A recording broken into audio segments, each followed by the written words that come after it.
ก็สวัสดีครับผมก็กลับกันมาอีกแล้วนะครับในพอดแคสต์ที่2ในคลิปนี้เนี่ยจากคลิปที่แล้วเนี่ยผมก็ได้สัมภาษณ์ผมในเรื่องเกี่ยวกับ AI อะไรประมาณนี้เดี๋ยวคลิปนี้เราจะมาแบบสบายๆกันบ้างนะครับเดี๋ยวเราจะมาถามเพื่อนผมคนนี้เกี่ยวกับชีวิตในมหาลัยของเด็กที่มาจากต่างประเทศนะครับมาดูกันว่าจะเป็นยังไงก็จะมาแลกเปลี่ยนความคิดเห็นกัน alright okay hello hi nice to meet you Nice to meet you. okay Thank you for coming here. So could you briefly introduce yourself, like your name, your major, your year, and where you're from? Oh, so my name is Hai, and my major is EC, which stands for Electrical and Computer Engineering, and I'm a sophomore student, and I'm from Vietnam. Hi YouTube. So like what's the reason that you choose to come here, learning it in US? I think that the reason I come here, like I don't know, but I think that this is just by chance, but I just want to like explore the world and explore the life of an international student. And actually, when I leave my home, it was the first time that I go abroad. So actually, I'm like experiencing it rather than being a student and just study. Although I am just studying. Yeah. Okay.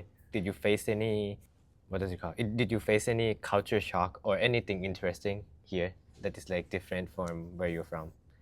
I think that this is pretty interesting question because like it's quite a long time since my freshman, because this is the end of my second year. But I think that when I first came here, I didn't come to any culture shock because I met a lot of like Asian people and they live quite the same as me. And I also met a lot of like Vietnamese, other Vietnamese people. So that's not a culture shock for me. But I think the hardship that I encounter here is the fact that the school environment is pretty fast. I mean, I have to go with the language here. Like, I have to speak everything with English, and I have to understand English and apply it to much more things rather than just studying it as I did at home. So yeah, I think that's the most difficult thing, and I think the second thing is the second difficult thing for me is like this is the first time I'm far from home, so I have to do like everything alone.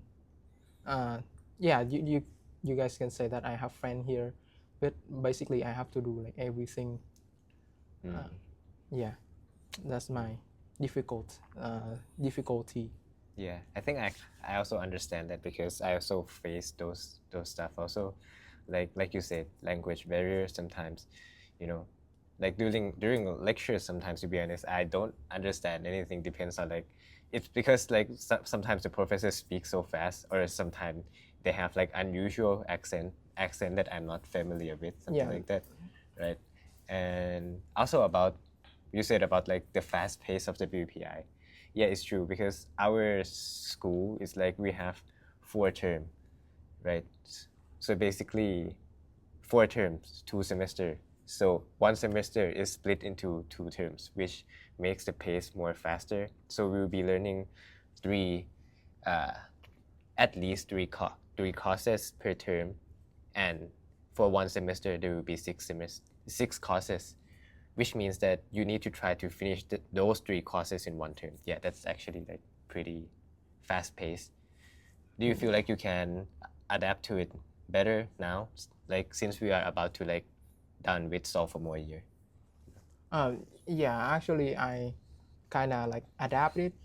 I am still having a little bit of time management with it, of course, but I can kind of understand the pace of it now, and I think that I have done like better thing, and I have learned a lot from my I have learned a lot more from my sophomore than my first year, than my freshman year. Yeah. Yeah, that's quite true. Yeah. I think I want to ask about this question. I think it's one of the problem that many international students face where they came here and they are not really usual to food here Yeah. in US. What do you think about that?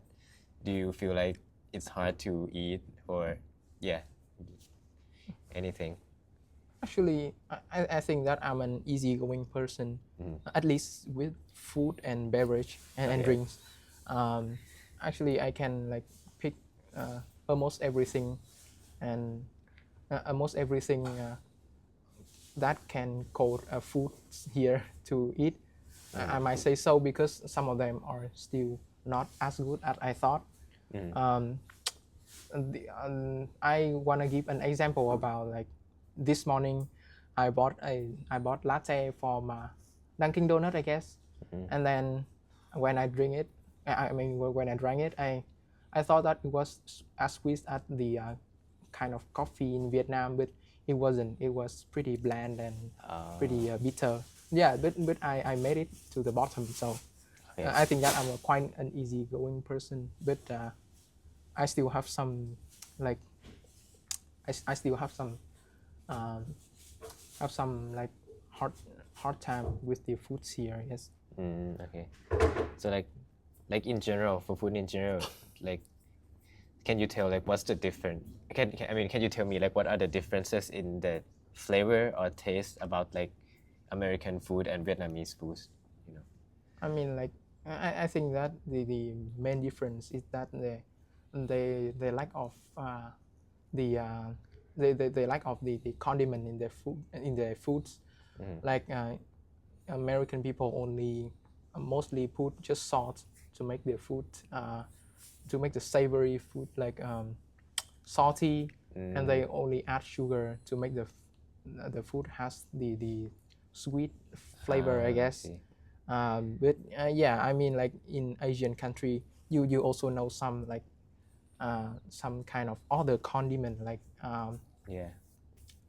like chili sauce or hot sauce. Yeah, actually American have hot sauce, but they don't add it into the food to cook it, but they just dip the food in it. And one of my favorite condiment is the fish sauce from Vietnam. I even have a bottle to cook just Vietnamese food. Yeah, but in general, American food is edible. So I think, and I don't have any problem with it in general. Yeah, true. It seems like the guy like at the back of the camera, like he doesn't really like it. You know this guy, stellar student. He doesn't really like the fish sauce. Yeah, I don't. I think that he just not used to it. Actually, I use fish sauce to cook pork, and asked Michael, my roommate, try it, and he supported and he praised it, and he said that my cook is so well.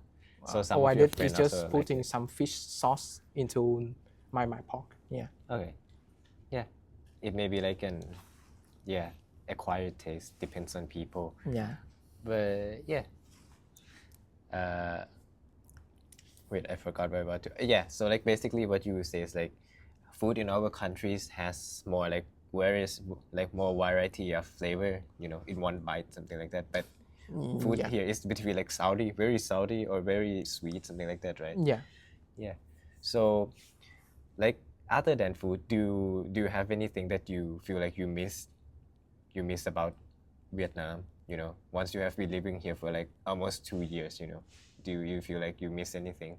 Miss anything like? Not like you feel like you wanna go back to Vietnam and do those stuff, I think that no, I don't think that I miss anything rather than food, because like anything here and in Vietnam are kind of the same, I guess. And I think that the environment in Vietnam is like close. I feel that it's closer to me, like the people, and maybe it's because I live in the outskirts here, and I live in a city when I was at home, and I feel that way. But yeah, I just feel that in Vietnam is more crowded and like and is I guess what's the word I should say like uh, like you mean like more crowded, everyone kind of like know each other yeah. well better. yeah they know each other and more close I mean like closer together. Yeah, I get that. I understand. I think it's also about the culture here. I mean, correct me if I'm wrong, but I think people here are a bit more individual. Yeah. You know, they kind of like they have their stuff to do, so they take care, so they care about their stuff, you know. Yeah. But like in our cultures, we kind of like trying to be in a group, you know, and trying to do things as a group. But people here, I think they are pretty brave and they, like to do stuff like to do things individually. Yeah. I think I also feel that way because I even closer with you than with the American people when I start a new relationship with them. Even you are not a Vietnamese people, but I still feel closer to you. Yeah, I mean Thailand and Vietnam, yeah, we are close enough. Yeah, true. Yeah, and I think that they have the something called individualism, I guess. So all I can talk with them is about like work. I mean like with like about homework and report, lab report or homework or how was the test and stuff. I see. Yeah, I think it's also about like we don't really have the same interest with them.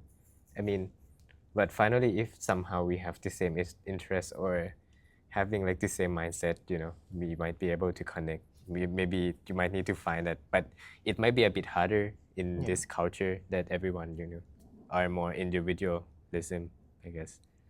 Yeah. So okay, maybe this. I mean, you can like sit, relax though. You don't need to like sit like this all the time. You know? No, I'm a negotiator. I have to negotiate.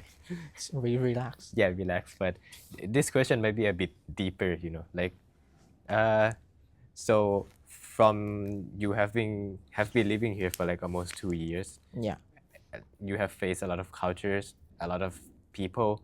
Do you still feel like, I mean, this is just from you, you know, from what you feel. You don't need to think of like what other people gonna think about you, or do you still wanna live in US after you graduate?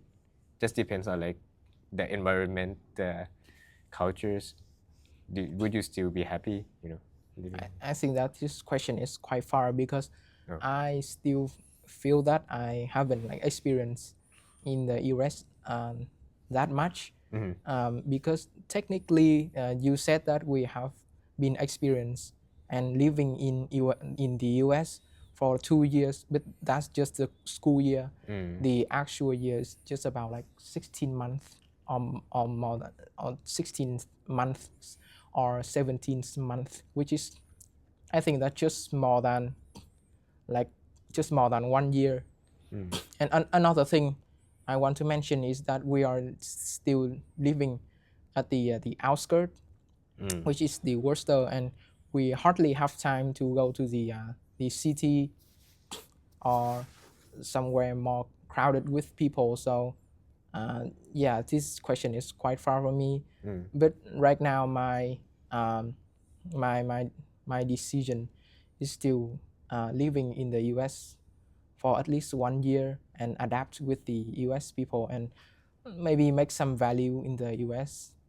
And I may or may not come back to my hometown to work. I don't know. Yeah. I see. So yeah, it's true. Yeah, it's still like a quite far question, but I like your word though, like make values, you know. Yeah.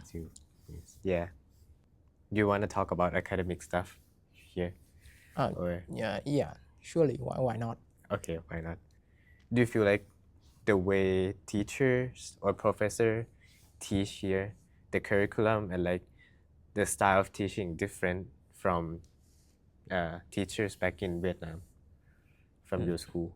Yeah, I think so because I think the college environment is completely different even in Vietnam because the professors won't like take care much about how is your well-being and how do you do at his or her class because uh, I think that they just care about like teaching and they only care about you if you come to their office hour and ask if you have some struggling yeah I think that's the same for like almost every college but in high school like the teachers care much more about your well-being and your grades and they would maybe try their best to help you when you have some struggling in the tests or the quizzes they will make you come to the board and solve the problem so that they can give you more grades and maybe make your GPA better. Yeah, I mean that's true because like it depends on like because we have already grown up, so I think professors in university won't be taking care of us like we are back in high school. But like, how about in terms of the style of teaching? Not about like how they take care of us, but like maybe lecture class. Can you think about it and like compare them between how would your teacher back in Vietnam teach you differently from like teachers here? Do you feel like there's more interaction here or less back in? I mean, there's more interaction back in high school for sure, but like maybe do you feel like teachers here use more visual to teach you or use more technology or technologies or like I think that everything in the college is like put into the web page. So if we miss something, we can watch it again. But it wasn't like working for the high school because when you miss something at school, then you miss it and you have to borrow your friend's notebook. Isn't it true in Thailand? Yeah, it's true. Yeah. I don't know. I think it depends on like the technology back then. Also, we don't. I don't know. Do you use Google Classroom back in your Vietnam or like back in or any kind of app like Canvas we're using here? No, I don't use any app like Canva. And when I miss something, I will just borrow my friend's notebook. Oh. Or I will just miss it and maybe cheat in test. Yeah. I mean, it's fine. That's right. I mean like the thing. We have a lot of like means of studying here when we miss the school. I mean when we miss the lecture, but we also have to be like more responsible to not miss the knowledge. Yeah, even though we missed the lecture, but we in the high school, the teacher didn't have. I mean the teachers don't have that kind of technology, so they even like check your notebook to see that you is it organized well, and they will even grade your red book. Even when I was studying in high school, the teachers did that to me. Yeah, true, and that's happened to me too. And do you think that's necessary at all to like? Did you have like this, like your notebook, you need to be structured like this, you need to write, you need to underline at this line, something like that? Do you have those kind of things? Or yeah, I think that even though my handwriting is really bad and I don't have very good grade when the teacher looked at it, but I think that's an important step to build up your discipline when you go to the college life, because you have to have the responsible yourself in the college. So yeah, I think that's pretty important. Oh, okay.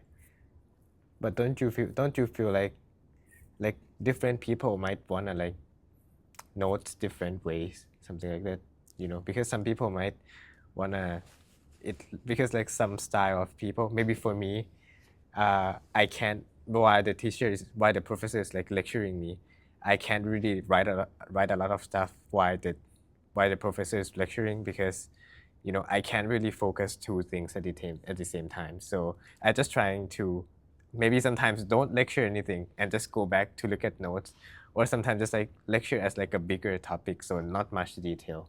Like, do you do anything like that during lectures or? Yeah, not really. When I was in high school, I just go with it or take an extra classes. Okay. So, do you have like extra classes in your school? Yeah, like you mean like at the evening, right? Like Yeah, after reading. at the evening. Yeah, I have it like back in elementary school also. Yeah, and I don't know. Do you think it's fun? Was it fun? Extra. You I mean mean, like it depends. it depends. Yeah, it's true. It's true that we have it, but I don't really like it for me, to be honest. I just want it like to be done and done. I'll just go play with my friends. Yeah, but actually you talk about extra classes. How about extra classes for like tutoring specifically for some kind of test? So you have I mean you took SAT before, Yeah, right? you mean like I think it's called a cram school, Yeah, like- maybe I think. Correct. like a class specifically for just a test. Yeah. Yeah, but I think during that class we don't have to write anything. Actually, in the past we have to write in the SAT, but they just remove it, and we have to do the multiple choices questions. So we just do in that class is like the teachers will give the SAT mock test, and we just do it a lot until we good with it and we are good at it. But like, is it like a big thing in Vietnam that everyone who's going to take SAT, everyone needs to go to crime school? Is it called crime school? Crime school? What is it called? No, it's not a crime. It's not like Yeah, a not criminal. crime. Wait, how do you pronounce it? Crime. It's a cram school, so it's Cram like school. CRAM. Okay, I just crime knew that word. It's my new word today. But yeah, like, is it big in Vietnam that everyone needs to go? Yeah, I think SAT in Vietnam is quite competitive. I mean, so- not only says SAT, but like IELTS and everything. Like, do Yeah, you feel like like we you need have- to tutor? You need a tutor before that. You need to go. yeah, to like crime school. we have that kind of class for every test. Yeah, and it based on what you need. Like when you want to take an IELTS test, you had better go to one of the IELTS class and practice it. And the lecturers, they call them the lecturer in the class to like teach you how to do the test and teach you the methods, and they will make you a sample answer so that you can learn. Yeah. Do you like it? Do you like? It depends on the class, It depends on the class. teachers. Yeah, because I mean, back in Thailand, this is also quite a big thing. Like, even you want to get high score in these kind of like standardized tests, yeah, they need to take these courses. And do you think that it should just be? Do you think that these kind of like tests or preparation to these tests should just be included in your normal school hours? You know, do you think it should be like that? Because because a lot of people in Thailand also like wanna, you know, because a lot of people in Thailand think that if the education system is good enough, students should not be, you know, learning outside. You know, they should just like be done with the school and they get enough knowledge to do the standardized test. What do you think about that? So you mean like should the IELTS practice classes and the SAT classes be like embedded into the standard Yeah. school system? Yeah, somehow embedded, and like it doesn't need to be exactly like how they tutor outside, but students should somehow be able to learn those things while learning. Yeah. I think like this kind of tests based on what people need. So I don't think that's a good idea to implement into the standard schools. Like they are all English, right? And some people don't even like study English to get yeah, into the true. Vietnamese universities or colleges. So I think that AI should not AI sorry, IELTS. IELTS. I think that IELTS should be implemented because like, I feel that everyone in Vietnam now are taking IELTS. That's on one hand, and another hand is that like I think that taking IELTS and practicing IELTS is not an easy thing to be standardized because the teachers have to also have to be like good at it, Yeah. and they cannot have enough time to train all the teachers to be like good at it to teach the student, and also the time at our official school, I guess, formal school, I guess. I don't know the word. The high school is like is limited, so I don't think that they have enough time. And I remember that when I took an IELTS class, it took me about 2 hours for each lecture. So it takes quite long, right? Quite a long time. And yeah, rather than on the high school class, which is about like 45 minutes for each class. Yeah, I think that's a decent reason.